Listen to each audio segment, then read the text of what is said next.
del abogado en su casa por CRC 89.1. Hoy analizando el Código Procesal de Familia que entra a regir a partir del 1 de octubre con dos grandes juristas, el doctor Carlos Picado Vargas, que tengo el honor de decir quien fue mi profesor, y la doctora Shirley Vargas. Muy buenas noches, don Carlos. Hola, buenas noches a todos y todas. Gracias, Denis, y bienvenidos todos a este programa que realmente ha marcado un hito en la radio, llevando el pensamiento jurídico a todos los rincones del país. Y bienvenida a Shirley también, que me acompaña en esta aventura del derecho procesal de familia. Muy buenas noches para todos y Muy buenas todas. noches, doña Shirley. Buenas noches a todos los que nos están sintonizando en la noche de hoy. Una noche muy bonita, por cierto, muy fresca por el lado de Tres Ríos, donde yo me encuentro. Muy feliz de acompañarlos en este programa tan importante para el gremio. Muchísimas gracias a ambos por la participación del día de hoy. El perfil del invitado, don Carlos Alfonso Picado Vargas, doctor y máster en Derecho Procesal de la Universidad Nacional de Rosario, Argentina, doctor en Derecho Procesal Civil de la Universidad de Escuela Libre de Derecho, especialista en Derecho Agrario, además presidente del capítulo de Costa Rica frente al Instituto Panamericano de Derecho Procesal, secretario del Instituto Costarricense del Derecho Procesal Científico y secretario, además profesor en el Sistema de Estudios de Posgrado de la Universidad de Costa Rica, profesor en la Universidad de Escuela Libre de Derecho, juez titular del Tribunal Agrario. Y en el perfil de doña Shirley, que igual es bastante amplio, es jueza titular del Tribunal de Familia, además licenciada en Derecho y doctora en Derecho de la Universidad de Escuela Libre de Derecho, máster en Protección Internacional de Derechos Humanos de la Universidad de Acalama de España, especialista en Derecho de Familia, miembro fundadora del Instituto de Costa Rica del Derecho Procesal Científico, miembro fundadora del Instituto Panamericano de Derecho Procesal y miembro del Consejo del Editorial de la revista electrónica Legister y revista de la Escuela Judicial, docente universitaria y coautora de varios libros a nivel jurídico en Costa Rica. Además, el día de hoy vamos a analizar desde los principios de lo que es el Código Procesal de Familia y comentar un poco de la nueva obra literaria que ambos invitados lograron formular en los recientes días. Doctor Carlos Picado, ¿hay un cambio sustancial en el sistema procesal de familia a partir del 1 de octubre, sí o no? Me parece que sí. De hecho, el Código Procesal de Familia viene a darle autonomía legislativa y autonomía científica al derecho procesal de familia con respecto a otras ramas del derecho, de la cual pues tenía una dependencia histórica, pues particularmente desde el proceso civil. El código fue muy elaborado y presenta toda una tipología de procesos especiales que rompen con algunos paradigmas propios del derecho procesal civil y lo ajusta a las necesidades de los institutos y de los valores, los principios que busca el derecho de familia, lo cual creo que es un avance y creo que es un hito también a nivel latinoamericano este Código Procesal de Familia. Realmente hay que felicitar a todos y todas las personas que estuvieron redactando y elaborando este código. Así es, don Carlos. Doña Shirley, hay un antes y un después de los códigos procesales. Creo que amerita una especialización de los juristas. ¿Cree usted que este código deviene del Código General del Proceso o fue totalmente autosuficiente y se apartó y dijo, aquí yo soy el Código Procesal de Familia? Bueno, esto, como dijo Carlos, es un trabajo de muchísimos años en el que han participado muchas personas. Al puro principio, cuando se hizo el proyecto de ley en aquel momento que se llamaba Código General del Proceso, se incluía no solo la materia procesal civil, sino también lo que iba a ser materia procesal familiar allí dentro y otras materias, que cada rama se fue separando, ¿verdad? la materia de familia tuvo una reunión muy importante que es conocida como la reunión del Surquí, porque se hizo en un hotel en ese lugar camino ahí por la zona del túnel Surquí. Y tuvo participación de la mayoría de jueces y juezas de familia de aquella época. Se reunieron, discutieron los pros y los contras de pertenecer a un código general del proceso, y se decidió en aquel momento que no era lo idóneo, ¿verdad?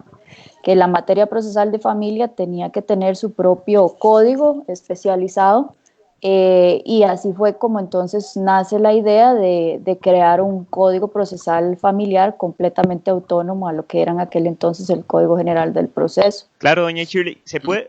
Incluso, incluso, Denis, si usted ve el proyecto del Código Procesal General del 2001 y ve lo que es el Código Procesal de Familia del 2018, sí se puede decir que fue como un bebé que se rompió de la matriz y rompió el ombligo y tiene imagen propia.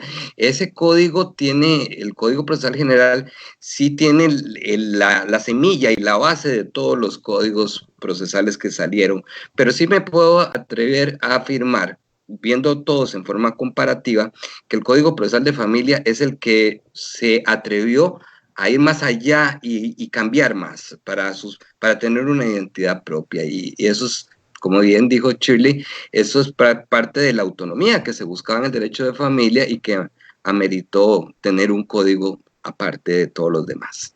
Ahora bien, este código puede suplir o puede suplirse con el Código Procesal Civil, porque muchos juristas, y voy a hacer el comentario con el total respeto, dicen, es que yo ya me aprendí el Código Procesal Civil y ya no es necesario el Código Procesal de Familia. Para mí creo que es totalmente diferente, partiendo del proceso resolutivo familiar. Don Carlos. Sí, nosotros concordamos este código y realmente es un código bastante autosuficiente.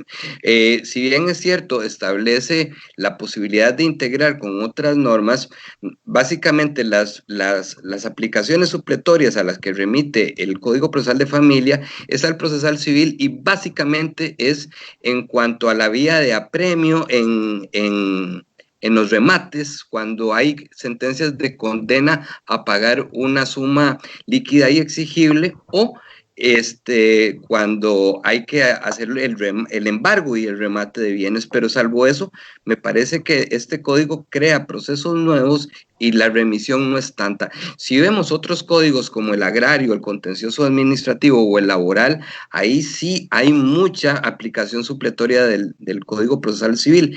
En el de familia, esta tendencia es mucho, mucho menos. Hay básicamente las dos referencias o las reseñas al CPC que están expresas pero se encargaron casi de darle una autonomía y una completez al código para que no se convirtiera en una ley especial. Si vemos, por ejemplo, el Código Procesal Contencioso Administrativo, es casi una ley especial porque regula algunas cosas y todo lo demás lo manda al CPC. El de familia, en cambio, sí es un código en sí mismo porque tiene su propia autosuficiencia. Sí, nada más para acotar un poquito a lo que ya Carlos está diciendo, el artículo 3 del Código Procesal de Familia, vamos a llamarle el CPF, ¿verdad? Para abreviar un poquito, habla acerca de la suficiencia normativa. Entonces, más o menos por ahí viene la idea de que no se debe remitir a otros códigos de otras materias a nivel procesal, e incluso la norma habla de que si se debe hacer para llenar algún vacío, se tiene que justificar mediante una resolución debidamente motivada. ¿Verdad? Esa es la idea principal de que el código a nivel procesal se trate de bastar a sí mismo, ¿verdad? Ahora, yo tengo un criterio muy personal que es que difícilmente un código se va a bastar a sí mismo, ¿verdad? Eso es casi como utópico, ¿verdad? Hay muchas situaciones que uno tal vez pudiera encontrar dentro de la normativa del CPF que que causan ahí tal vez algún tipo de laguna que con qué la vamos a llenar, ¿verdad? Por ejemplo, formas extraordinarias de terminar el proceso, ejemplo, renuncia al derecho, transacción, no sé, de repente satisfacción extraprocesal. satisfacción extraprocesal, ¿verdad? Y otros ejemplos ahí que podríamos eventualmente dar, que si se llegan a dar, pues al no existir normativa en el CPF, pues uno podría pensar que podría aplicar el Código Procesal Civil para llenarlas, ¿verdad? Ahí tenemos el artículo 1 del Código Procesal Civil, que es el que eventualmente podríamos utilizar si este tipo de situaciones se llegan a dar, pero eso sería como excepcional. La idea es aplicar la normativa procesal que está en el Código Procesal de Familia. Claro, doña Shirley. Además, queremos agradecerle los reportes de sintonía vía Facebook, que dicen Rodrigo Víquez, hola, buenas noches, dice Amarilla, buenas noches, saludos desde Houston, Texas, dice Daniela Ortega, dos grandes, dice don Juan Carlos Solano, muy buenas noches, gracias por la información valiosa. Además, dice Frederick Pintay, buenas noches, saludos colegas, gracias por la disposición de instruirnos en materia procesal. Nicole Rojas, doctor, creo que es estudiante suya en oratoria, dice muy buenas noches, saludos al profesor y a Denis, además a Fabio Villafuerte, dice saludos de Limón y excelente programa. Y para las personas que han estado consultando por don Belisario en estos últimos 3 programas, es que por un tema de índole laboral ha tenido unos conflictos para poder compatibilizar, pero siempre ha estado detrás de la producción del abogado en su casa. En este momento don Belisario está detrás de bambalinas. Ahora bien, este código viene a recoger una serie de principios, pero me pareció muy interesante de que con el proceso resolutivo familiar, en ese mismo proceso se vienen, por ejemplo, si yo planteo una separación, se pueden resolver temas patrimoniales, ¿cierto, don Carlos? Entonces lo que busca es un proceso mucho más célere, o sea, recoger muchas fases procesales y no estar planteando proceso por proceso, o sea, proceso por los bienes, procesos por el divorcio, el combo por aparte. No sé si me equivoco, profesor. No, totalmente de acuerdo. El proceso resolutivo familiar viene en cierta forma a cubrir el rol que hace el proceso ordinario. Sin embargo, no es un proceso ordinario. Tiene muchas características del proceso ordinario, pero no las tiene. Uno de los éxitos del Código Procesal de Familia es la flexibilidad en lo que es la acumulación de pretensiones, en el sentido de que en el resolutivo familiar se pueden acumular pretensiones que sean consecuencia, por ejemplo, de una ruptura de una relación matrimonial. Entonces, por ejemplo, se puede ver el divorcio, se puede ver las pensiones, se puede ver lo que es la autoridad parental, las visitas, ¿qué más? Reconocimiento de unión de hecho. Reconocimiento de unión de hecho, siempre y cuando diga que las pretensiones todas tengan la misma causa. Entonces, este código elimina la tristeza que había antes, de que para poderse divorciar había que llevar todo el combo de diferentes tipos de procesos, cada uno por separado. En el resolutivo se puede ver todo. Y la sentencia que se dicte en ese proceso tiene cosa juzgada material en solo los aspectos que diga el artículo 89, creo que es verdad, del Código Procesal de Familia, porque parte de las cuestiones que se discuten ahí, por ejemplo, responsabilidad parental, alimentos, visitas, eso no puede tener cosa juzgada material porque las sentencias se tienen que ir revisando cada cierto tiempo porque las circunstancias del núcleo familiar y de los sujetos tutelados ahí van a cambiar. Este proceso es el proceso más concentrado que he visto en mi vida en todo el derecho comparado, porque se basa básicamente el procedimiento en 2 audiencias, una mega audiencia previa en la cual se busca la conciliación y si no funciona, entonces la parte demandada tiene que contestar la demanda o poner excepciones, luego se le da la réplica al actor, luego se resuelven las excepciones, se admite la prueba y se señala para una audiencia de prueba, que eso es la gran innovación y que pues hay criterios encontrados porque poner a la gente a contestar una demanda oralmente, esa costumbre se acostumbra a hacer por escrito, con calma, y vamos a ver cómo funciona, pero sí creo que el proceso resolutivo familiar viene a tener una flexibilidad en su estructura y en sus efectos que no le daba el ordinario civil. El proceso ordinario civil no servía para, para poderle dar una solución integral a todo un conflicto de materia de familia, y este resolutivo que viene a resolver, y de ahí viene su nombre, sí me parece que crea buenas expectativas en cuanto a esa economía procesal. ¿Por qué? Porque cuando hay un conflicto familiar y hay una multiplicidad de procesos, cada proceso es un viacrucis que va asentando y desangrando más las heridas que hay tal vez en una pareja. El criterio, y partiendo del tema, inclusive desde la demanda. La demanda es de una de las formas mucho más flexibles en comparación al artículo 35 del Código Procesal Civil. Creo que es el 215 en relación a la demanda. Uno comienza a ver los dos supuestos y no se requiere tanto formalismo para interponer una demanda. Ahora bien, ¿cuál sería todas esas etapas de un proceso resolutivo familiar, doctora? Bueno, como bien lo estás diciendo, Denis, el 215 es el que establece los requisitos de la demanda, ¿verdad? Hay algunas situaciones que se flexibilizan un poco en relación con el 290 del CPC actual, que todavía se sigue utilizando en procesos de familia por la disposición de la ley 9621 del 3 de octubre del 2019 y en relación con el nuevo Código Procesal Civil. Por ejemplo, el tema de que no es necesario numerar o enumerar en el caso, digamos, cuando se va a contestar la demanda, también tiene relación con esto de los requisitos de la demanda. No es necesario enumerar los hechos.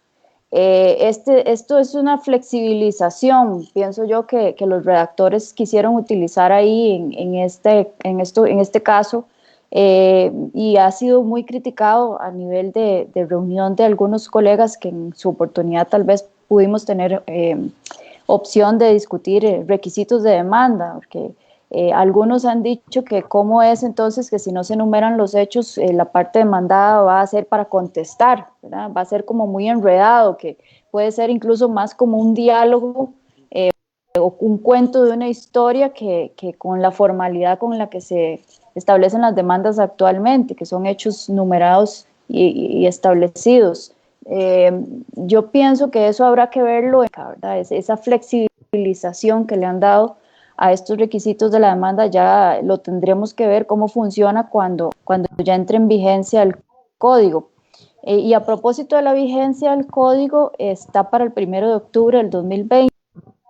Sin embargo, tengo entendido un periodo de vacatio legis un poco más amplio por medio de un proyecto a la Asamblea Legislativa, y entiendo que habrá que esperar también para ver si los señores y las señoras diputadas deciden aprobar esta iniciativa y darle un periodo de tiempo mayor a la entrada en vigencia del código. Sin embargo, te digo, los requisitos que están en el 215 no son distintos a los que están en el 290 y a los que están en el 35 del CPC vigente, ¿verdad? Son muy similares, tienen requisitos normales de indicar quién es la parte actora, quién es la parte demandada, con sus calidades generales, ¿verdad? De ley.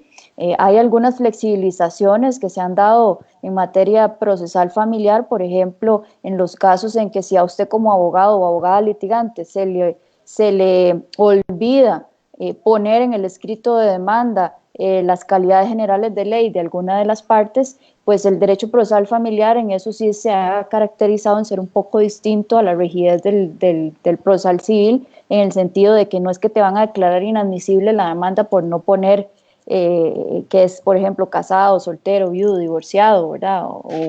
O algún otro requisito general de ley, sino que normalmente se cursa la demanda, se cumple con el resto de los requisitos y se le hace una prevención de aclararlo. En todo caso, pues todos los juzgados de familia del país o en su mayoría tienen acceso al sistema electrónico de contacto con el registro civil y perfectamente la falta o ausencia de esos requisitos que son, aunque están establecidos ahí como parte de la validez de la admisibilidad, lo que sería la demanda, son fácilmente constatables incluso por medio de la revisión que se hace de una persona en el registro civil. Entonces, eso, digamos, es también lo que hace muy diferente la revisión de una demanda en un proceso familiar a uno civil, que tal vez sí sea un poco más rígido, pero en realidad los requisitos son muy similares, ¿verdad? Claro, doctora. Y en cuanto a eso, es importante decir, Denis, que no es lo mismo formalismo a técnica. Una demanda, por más informal que sea, tiene que estar bien planteada y eso ocupa una técnica expositiva en la demanda. El 215, por ejemplo, no dice que los hechos no tengan que ser numerados. Yo les recomiendo hagan los hechos numerados y en forma cronológica para que la persona juzgadora entienda la historia que vino a ver cómo se desarrolló el conflicto y que ese conflicto ya llegó a los tribunales. Las pretensiones dice que tiene que indicar las principales, las subsidiarias y las accesorias. Eso implica también una técnica expositiva para que las pretensiones sean claras y acumulables. Y también dice el inciso 6 que hay un deber de informar al despacho de otros procesos que se estén ventilando entre las partes, precisamente porque es como una especie de fuero de atracción, por decirlo así, en el sentido de que las partes tienen que indicar si hay otros procesos, primero para evitar que hayan sentencias contradictorias y por otro lado, para que se acumulen los procesos y todo lo que tenga que ver en el conflicto de familia se venga a resolver en una sola sentencia. Sí, eso es lo óptimo, ¿verdad? Que los conflictos ya no estén diseminados por los distintos despachos de familia. Y esto que dice Carlos del inciso 6 del artículo 215 es importantísimo también para el tema de la introducción procesal de familia de la demanda improponible, ¿verdad? ¿Por qué? Porque los presupuestos de demanda improponible están allí establecidos, por ejemplo, qué sé yo, que exista cosa juzgada material, litispendencia, no recuerdo cuáles eran los otros, caducidad. Que el objeto sea ilícito o imposible. Entonces, eso es importantísimo porque entonces si si uno de los requisitos de la demanda es indicarle al juzgado donde se está presentando la misma, si hay otro proceso activo o ya se ha resuelto algo, el juez o la jueza podrá fácilmente ubicar el expediente, pedir incluso que manden el expediente para poder verificar que se ha resuelto, con el fin de lo que decía don Carlos, evitar fallos contradictorios. Claro, doña Shirley, y además... Incluso, Denise, en demanda improponible, ahora que hablabas del carácter supletorio, el Código Procesal de Familia establece la demanda improponible declarable de oficio. No prohíbe que la parte demandada pueda alegar la demanda improponible. No dice nada al respecto. A mí me parece que por el derecho de defensa perfectamente se podría aplicar el Código Procesal Civil y que la parte demandada alegue la demanda improponible también. Esa es una de las pequeñas excepciones donde uno dice puedo integrar normas para darle solución completa a los derechos de las partes. Así es, don Carlos. Tenemos además una serie de consultas de los radioescuchas y además de las personas que nos acompañan vía Facebook Live. Quería abarcar la de Denis Morales, que dice, ¿dónde puedo conseguir el libro de ambos que iban a sacar? Bueno, actualmente está en el editorial de investigaciones jurídicas, pero en los próximos días estamos coordinando con don Carlos para ver si podemos venderlo en www.elabogadoensucasa.com. Por eso es importante que nos puedan seguir en nuestras redes sociales, ya sea como Instagram, @elabogadoensucasa, o bien Facebook, @elabogadoensucasa, y nada de este servidor, en donde también pueden conseguir información importante de acontecer jurídico nacional, que es @denisolano. Además tenemos otra pregunta que me parece bastante importante de abarcar, que es la de Nicole Rojas. Dice, en cuanto al tema de adopciones, ¿este código logra agilizar este proceso de alguna forma? Se la contesto. Claro, doña Shirley. Bueno, por favor. El el CPF pues deja sin efecto, digamos, algunas normas de procedimiento que están dentro del Código de Familia, ¿verdad? Evidentemente porque se trata de que este código sea un todo aplicable a la materia procesal. Entonces, todo lo que tiene que ver con aspectos de procedimiento del proceso de adopción está contemplado ahora en el Código Procesal de Familia. La parte de fondo sigue quedando dentro del Código de Familia como tal.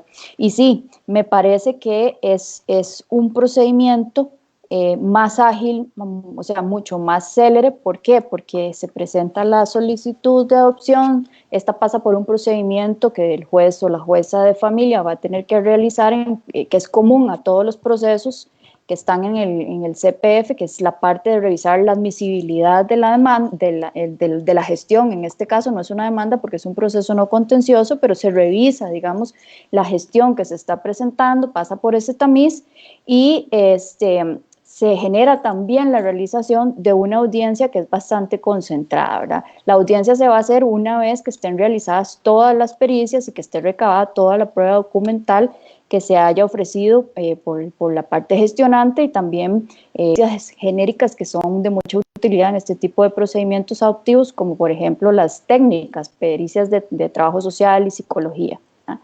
Digo que es muy concentrado porque se supone que en el momento en que se va a señalar la realización de esta audiencia, ya la prueba debería de estar recabada. ¿Por qué? Porque al realizarse la audiencia se va a practicar la prueba que se admitió y debería determinar el asunto por medio de una resolución definitiva, al menos el dictado de la parte dispositiva, ¿verdad? Este procedimiento de adopción es muy rico para hablarlo después, ¿verdad? Con más calma, incluso con solo un programa completo, ¿verdad? Porque tiene muchas particularidades que involucran, como les decía, la parte de pericias, que son muy importantes en este tipo de asuntos, ¿verdad? En las que el código tiene una regulación bastante rica y bastante amplia, muy novedosa en cuanto al tema de la pericial, tanto la privada como la pericial realizada por el Departamento de Trabajo Social y Psicología del Poder Judicial. Entonces, varía mucho. Y en este tipo de procesos que son muy especiales, ¿verdad? Que son llamados, digamos, resolutivos especiales, esas particularidades sí son muy novedosas. Entonces, luego tal vez podemos dedicar un ratito más, Claro, más no, sin específico duda. Y doña, a los doña procesos. Shirley, le adelanto que tengo órdenes expresas de que tienen que haber 4 programas más. No sé el Caray. orden, pero tienen que haber 4 programas más porque me dijeron, esta Oiga apenas va a usted, ser una Carlos. pincelada. Y fueron órdenes de los jefes directos y yo nada más acato órdenes. Además, Estamos para servirles. Es bueno. Además, Bueno, queremos recordarles que nos gracias. pueden acompañar vía la frecuencia FM 89.1 Radio, de cadena radial costarricense, en donde estamos como el abogado en su casa, quien nos acompaña Javi Esquivel en controles y en este estudio nos acompaña Jesús Martínez en controles de la producción del abogado en su casa. Tenemos un comentario que dice don Manuel Rodríguez, de tal palo, tal astilla. Don Belisario felicita a su hijo por la labor realizada. Está frente a verdaderos estudiosos de derecho. Yo siempre admiro el trabajo de don Carlos. Muchísimas gracias a don Manuel. Gracias. Saludos, Manuel. Además, Gran amigo. sin duda. Además, tengo una consulta que es bastante técnica, pero es muy novedosa, la acción conjunta. Creo que esa acción conjunta nunca la habíamos visto. Bueno.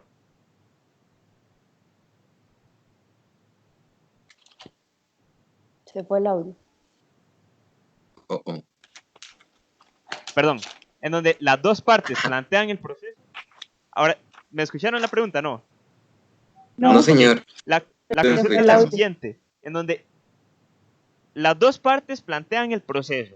Se denomina acción conjunta, en donde nunca antes habíamos visualizado eso en el derecho procesal. Yo me pongo de acuerdo, yo soy el hijo de un menor de edad, yo me pongo de acuerdo con la mamá, planteamos el proceso y de forma expedita nos saltamos ciertas partes procesales. Don Carlos, no sé si nos puede dar una explicación más a fondo de esa nueva innovación procesal en el derecho de familia. La acción conjunta está en el Código Procesal Civil, pero no la encuentro en el Código Procesal de Familia. Es el que yo llamo el Joint Venture Procesal. 58 es. En el 58. Ajá. Ah, ok. Ay, sí, cierto. A mí me parece, y lo critiqué mucho cuando salió el Código Procesal Civil, le dije incluso que era un joint venture procesal, porque me parecía muy romántico eso de que una parte se pusiera de acuerdo con la otra y presentaran demanda y contestación al mismo tiempo, casi que coordinadas. ¿Por qué? Porque en un proceso generalmente en un tono adversarial, ninguna parte da ni un centímetro de ventaja a la otra parte. Eso me parece en el proceso civil. En el proceso de familia, es otra cosa. Porque si, por ejemplo, una pareja, sea de unión de hecho o matrimonial, que viene en un devenir y que ya la relación acaba y que tienen ese ímpetu y esa voluntad conjunta de arreglar las cosas por las buenas, pero no se ponen de acuerdo tal vez en el quantum de una pensión, en cuánto va a ser el régimen de visitas en el que pueda el padre ver a los hijos, etcétera, etcétera. Me parece que los abogados tienen que ayudar a las partes para utilizar este método que en materia de familia sí me parece muy provechoso y muy realista. ¿Por qué? Porque en vez de que una demanda sea unilateral y que se magnifique el conflicto entre las partes, el rencor, el resentimiento, es mejor tal vez presentar la demanda y la contestación, cada uno asesorado por un abogado, pero que el proceso vaya de una sola vez a una audiencia previa de conciliación y así el conflicto tenga una solución integral y acorde a la paz social. Entonces, el instituto lo critiqué mucho en su oportunidad en cuando salió en el proceso civil y en el proceso agrario, pero me parece que en la materia de familia es un instrumento idóneo y novedoso. Pero también, por supuesto, estamos hablando de que tiene que haber buena fe procesal de ambas partes y sobre todo los dos abogados, de que no traten uno de sacar provecho de la buena fe del otro, sino que exactamente, tenemos una oportunidad histórica para marcar diferencia y crear un nuevo tipo de Profe, litigación. algo me acuerdo. Algo me acuerdo de las clases. Usted siempre ha sido de mis mejores alumnos. Por cierto, Denis, quiero felicitarte porque hace poquito ya te graduaste y te entregaron el título y realmente como lo puse en redes sociales, muy, muy orgulloso. Cuando vos llevaste el curso mío, yo te dije que vos ya eras abogado y que lo que faltaba era un mero formalismo y el tiempo me está dando la razón porque estás empezando, pero a pasos agigantados y en forma muy brillante. Muchísimas gracias, profesor. Te felicito. De corazón. Por sus palabras, sin duda, porque fue un gran maestro para mí. Ahora bien, doña Shirley, creo que el proceso de pensiones alimentarias es uno de los procesos que más a las personas les preocupa. ¿Cómo podemos abarcar este proceso de pensiones alimentarias a partir de una forma procesal? Bueno, primero que nada, el proceso de pensión alimentaria, como lo conocemos hoy día, se deroga con el Código Procesal de Familia. O sea, toda la ley de pensiones alimentarias se deroga con el Código Procesal de Familia. Entonces, en el CPF sí se realiza un procedimiento, se regula un procedimiento muy específico, muy especial y súper distinto a lo que conocemos hoy día en materia alimentaria, ¿verdad? Así a grandes rasgos es una demanda, porque vamos a ver, la parte del procedimiento como tal se le llama fijación de cuota alimentaria, ¿verdad? Así es como creo que lo llaman el procedimiento de fijación de cuota alimentaria. Se inicia con una demanda que, como dije anteriormente, va a pasar por el tamiz de toda la revisión, ¿verdad? De competencia por territorio, de todos los requisitos de la demanda, que son los mismos del 215, y después de que se revisa esto, se va a dictar una sentencia anticipada, ¿verdad? Siempre se va a ir por el tamiz de la conciliación, ¿verdad? Eso es una constante en todos los procesos, ¿verdad? Tratar de siempre lograr conciliación aplicando el artículo 9, que está dentro de los primeros artículos del CPF, pero si no, pues entonces la persona juzgadora de alimento analiza la situación y dicta una sentencia anticipada, ¿verdad? Por eso en este proceso, cuando entre en vigencia el CPF, insisto que siempre va a ser necesario que echemos revisada a todos los Doña Shirley, libros que ¿la puedo tenemos ahí de interrumpir un doctrina que segundo hablen de sentencia para anticipada. complementar una idea? Es Sí, que de hecho hay una parte en ajá. donde hay bufetes que se están especializando y lo que buscan es que el conciliador no sea el abogado y que sea un psicólogo especializado para que logre obtener la conciliación adecuada en el proceso de familia, y ya se están preparando a raíz de octubre. Eso quiere decir de que el acuerdo conciliatorio puede tener cosa juzgada. No, en materia alimentaria nunca puede haber cosa juzgada material, nunca, ¿verdad? Que es lo que hablaba Carlos hace un porque se rato. puede revisar. Es uno de los procesos que no produce cosa juzgada material, es decir, su sentencia, cuando se llegue a dictar, ¿verdad? Puede ser revisada, ¿verdad? Por medio de gestiones para aumentar la cuota alimentaria o gestiones para disminuir la cuota alimentaria, gestiones para dejar sin cuota alimentaria porque el beneficiario, por ejemplo, ya no la necesite o porque la persona se contrajo nupcias nuevamente. O sea, el derecho de fondo sigue estando en algunos artículos del Código de Familia, ¿verdad? Que algunos se modificaron, por ejemplo, el concepto de alimentos y demás, pero en realidad el procedimiento en sí es lo que cambia radicalmente. Entonces tenemos que pensar en una sentencia anticipada y por eso decía que es importante prepararnos doctrinariamente, tenemos que leer libros de sentencia que nos hablen y nos expliquen qué es una sentencia anticipada. Podemos ver videos en YouTube de muchas personas, Alvarado Belloso tiene algunos que yo he visto, hay muchísimos procesalistas famosísimos que tienen explicaciones de sentencia anticipada. Hay un libro muy importante que yo recomiendo siempre, que es la compilación de Jorge Peirano, que es un argentino famosísimo, que se llama La Sentencia Anticipada. Tiene un montón de ensayos hechos por distintos colegas argentinos que se dedican exclusivamente al tema de la sentencia anticipada, y esto es fundamental, ¿verdad? Porque si queremos lograr entender cómo va a funcionar el proceso alimentario con el CPF, tenemos que manejar al dedillo cómo funciona, qué es, para qué sirve la sentencia anticipada, porque eso es lo que van a dictar los jueces y las juezas de pensiones después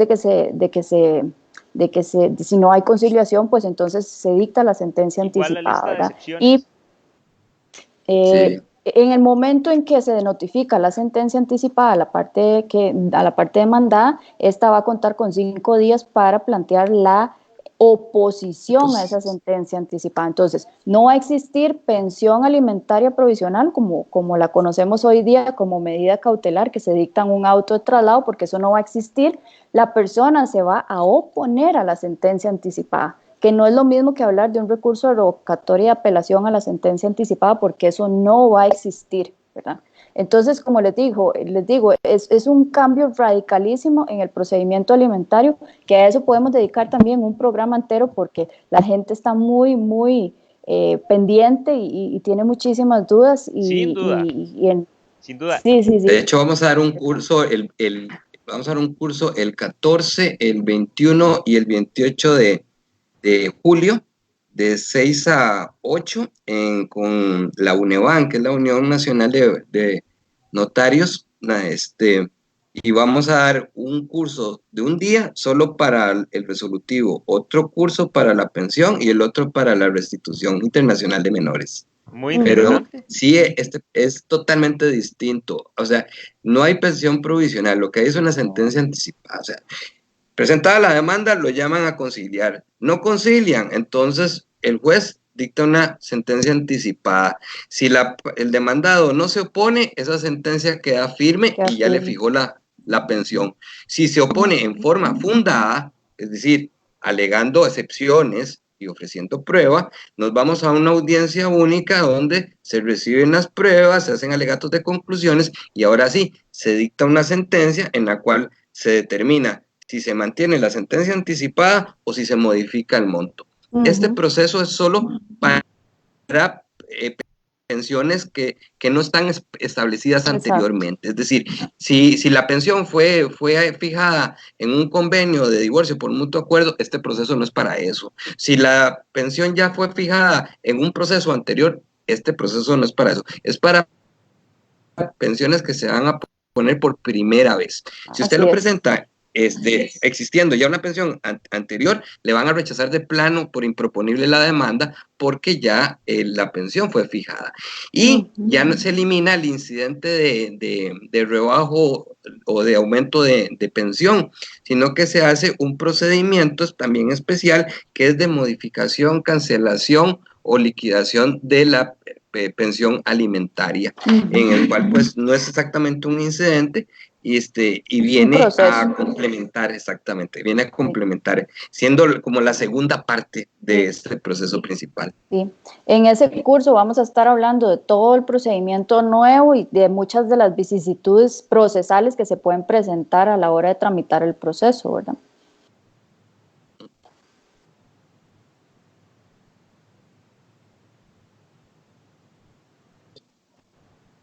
Denis. Este tipo de temas ameritan una labor mucho más amplia y programas totalmente aparte, porque en 1 hora 45 minutos no podemos producir el contenido deseado para que quede bien claro. Hay otro tema que deseo abarcar, es la curatela, o la curatela versus la diferencia con medidas cautelares. Ahí donde quisiera ver si el doctor Carlos Picado me puede dar una explicación clara. Bueno, la curatela en el derecho procesal es una forma de representación.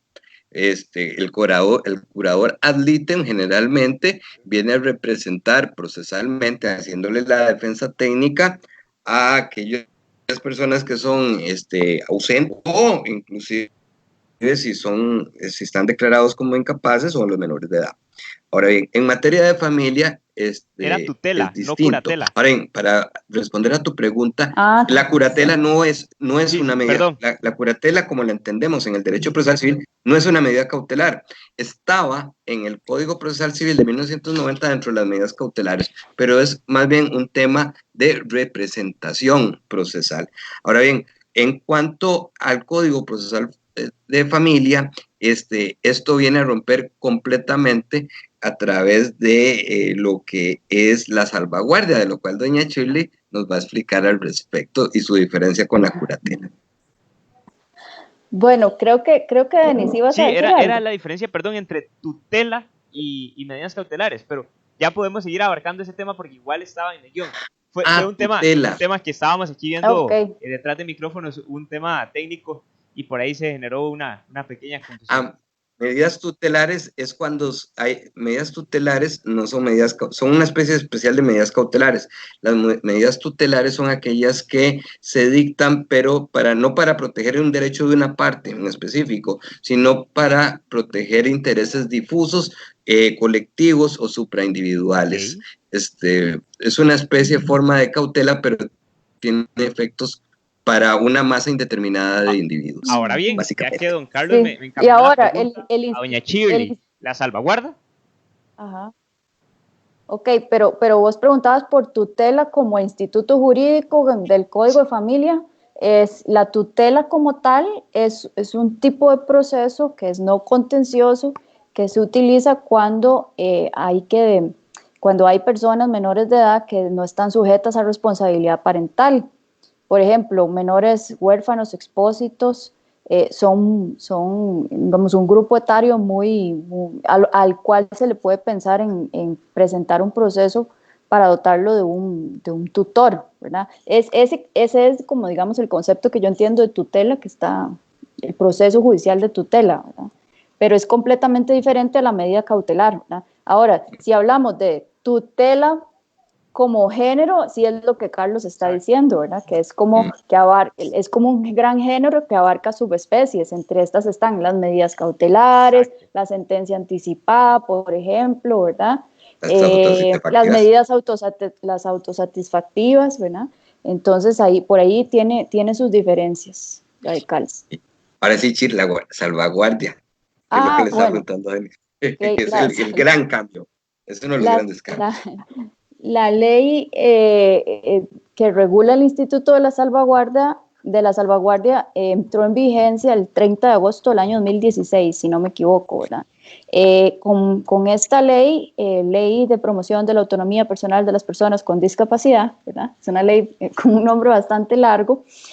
Lo que pretende es regular a nivel judicial, ¿verdad? Un procedimiento que es no contencioso, en el cual se va a dotar en el cual se va a dotar a la persona con discapacidad de una persona que se llama garante. Esta persona garante, de acuerdo a lo que Carlos y yo nos hemos, digamos, complementado mucho en el estudio de la salvaguardia, y por dicha digo que es un gran logro, tenemos un criterio muy, muy similar en cuanto a esto y a lo que pasa con la salvaguardia en relación con lo que sucedía con la anterior curatela, ¿verdad? ¿Y por qué digo por dicha? Porque esto es un tema desde que entró en vigencia la ley en el 2016, ¿verdad? Porque el garante no es, de acuerdo a lo que entendemos y a lo que interpretamos de la normativa, no es un representante de la persona con discapacidad. O sea, no es una persona que va a sustituir a la persona con discapacidad, como sí ocurría anteriormente con la curatela, que en realidad era un mandato, ¿verdad?, que se inscribía incluso en el registro público, en el registro nacional. Este garante es una persona que va a apoyar a la persona con discapacidad en conformidad con lo que la sentencia establezca, ¿verdad? Y la sentencia tiene que basarse mucho en el dictamen médico legal que se realiza para determinar qué tipo de enfermedad es la que tiene, cuáles son sus pronósticos, por ejemplo, si la persona puede recuperarse o si más bien es una enfermedad que es progresiva, etcétera, etcétera. Entonces, creemos que la ley de salvaguardia se utiliza para discapacidades a largo plazo, no así a discapacidades absolutas, donde las personas tienen abolidas completamente sus capacidades cognitivas, volitivas y educativas. Pero este es un temazo. Es más, yo insto a todos los estudiantes de Derecho para que revisen este tema, que es apasionante. Y es un tema bastante novedoso, ¿verdad? Como para hacer un trabajo de fin de máster o un trabajo de tesis de graduación. Ahora bien, quiero entrar, bueno, como vamos de pinceladas de los temas y no puedo profundizar mucho, no sé si don Carlos nos puede dar una explicación en sí de lo que son las ejecuciones de sentencias, ya sea sobre bienes inscribibles, sobre deudas de cuotas alimentarias. Correcto. El Código Procesal de Familia establece una serie de procedimientos de ejecución casi al final del código, que tienen algunas particularidades diferentes a los procesos de ejecución de sentencia que tenemos en el proceso civil. Por ejemplo, para cuando es la ejecución de la pensión alimentaria, establece todo lo que es la vía de la premio corporal, etcétera. También establece la ejecución de sentencias de condena de dar una suma líquida y exigible.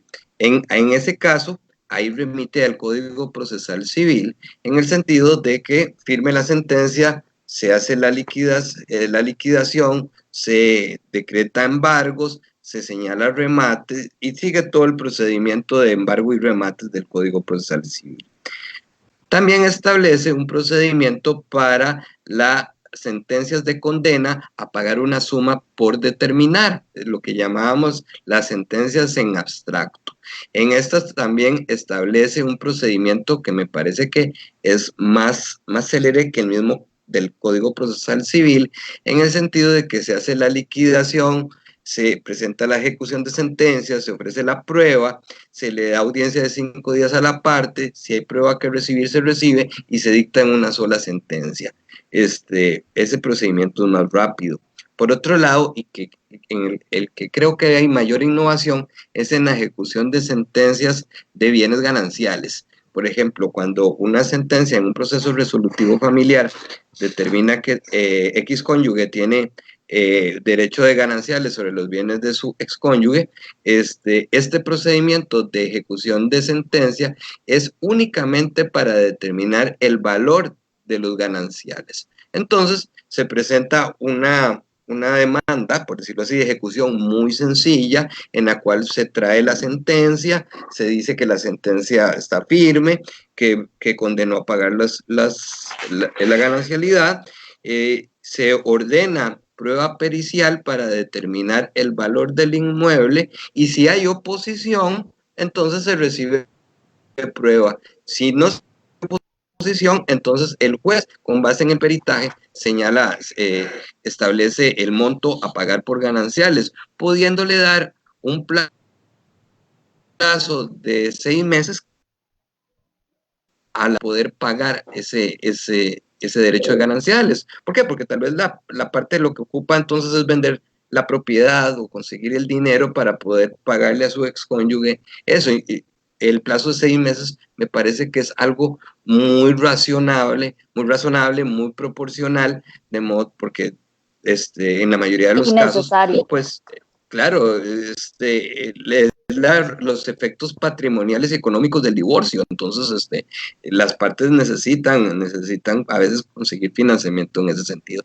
Ese es básicamente las ejecuciones de sentencia. También hay ejecuciones de sentencias de hacer, de no hacer, que ponen obligaciones negativas, siempre vienen con el apercibimiento del delito de desobediencia a la autoridad si no son cumplidas por la parte condenada, pero es una parte que me parece que está muy completa en el Código Procesal de Familia. Sí. Denis, tal vez si me permitís agregar algo importante a lo que Carlos está diciendo respecto al tema del remate, ¿verdad?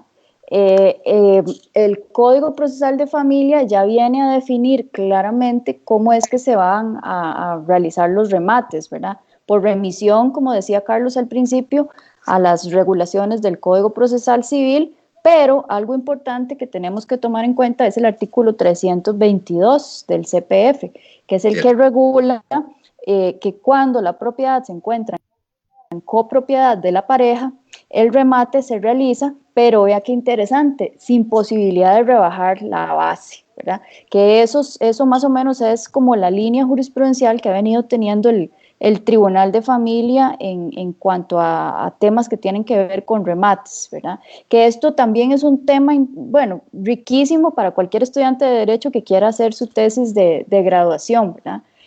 Por las vicisitudes propias que se podría pensar que atraería un remate sin rebajar base, ¿verdad? Que podría ser incluso indefinido cuando se convierte en insubsistente, ¿verdad? Y todas las vicisitudes propias que se podrían generar de estar sacando y sacando y sacando a remate indefinidamente el bien, que creo yo aquí metiendo la cuchara, ¿verdad? Que podríamos también, para no tener remates indefinidos, poder utilizar supletoriamente las reglas del CPC para darle fin a aquel remate, ¿verdad? Pero se los comento así como algo que es una innovación, ¿verdad? Dentro del CPF muy importante y una de las normas a las que debemos de darle mayor cuidado a la hora de involucrar los temas de ejecución. Sin duda, doña Shirley. Además, abarcando otro tema, ¿qué tipo de procesos pueden ir en una audiencia única y qué tipo de procesos requieren otro tipo de audiencia complementaria? A don Carlos, no sé, y después a doña Shirley. Sí, realmente el único que tiene 2 audiencias es el proceso resolutivo familiar. El proceso resolutivo familiar tiene una audiencia previa que se busca la conciliación. Si la conciliación no se da, entonces la parte demandada tiene que contestar la demanda en ese acto. Luego se le da la palabra a la parte actora para que se refiera a la contestación. Luego el juez resuelve sobre actividad procesal defectuosa, resuelve las excepciones procesales, admite prueba y luego señala inmediatamente a una audiencia de prueba, en la cual se recibe la prueba, se hacen los alegatos de conclusiones y las sentencias. Ese es el resolutivo, que es, insisto, el que dentro del escenario del derecho procesal de familia cumple un rol parecido al del proceso ordinario en materia civil. Es decir, toda pretensión que no tenga un proceso especial se tiene que discutir en el resolutivo familiar. El principio de residualidad del proceso resolutivo familiar. Pero los demás procesos que son especiales, que está el de pensión alimentaria, el de salvaguardia, el de petición Adopción, unilateral, adopción, el de restitución internacional. restitución internacional de menores de edad. Todos esos son procesos especiales y tienen audiencia única. O sea, dentro de la estructura de cada proceso están hechos para que sea una sola audiencia. ¿Por qué? Porque al ser proceso especial es aquel que está determinado para discutir una o dos pretensiones a lo sumo. Un proceso especial es cuando es un procedimiento hecho para discutir solo una cosa. En cambio, en el resolutivo usted puede discutir prácticamente de todo, ¿verdad? Entonces, estos procesos, como son especiales, básicamente el objeto de discusión está definido, no necesita dos audiencias como procesos más complejos como el resolutivo familiar. Tal vez si agregara ahí un poquito que debido a lo que Carlos está explicando, yo le digo a la gente que tenemos que cambiar el chip, ¿verdad? La mentalidad, porque esto es una normativa procesal muy moderna, ¿verdad?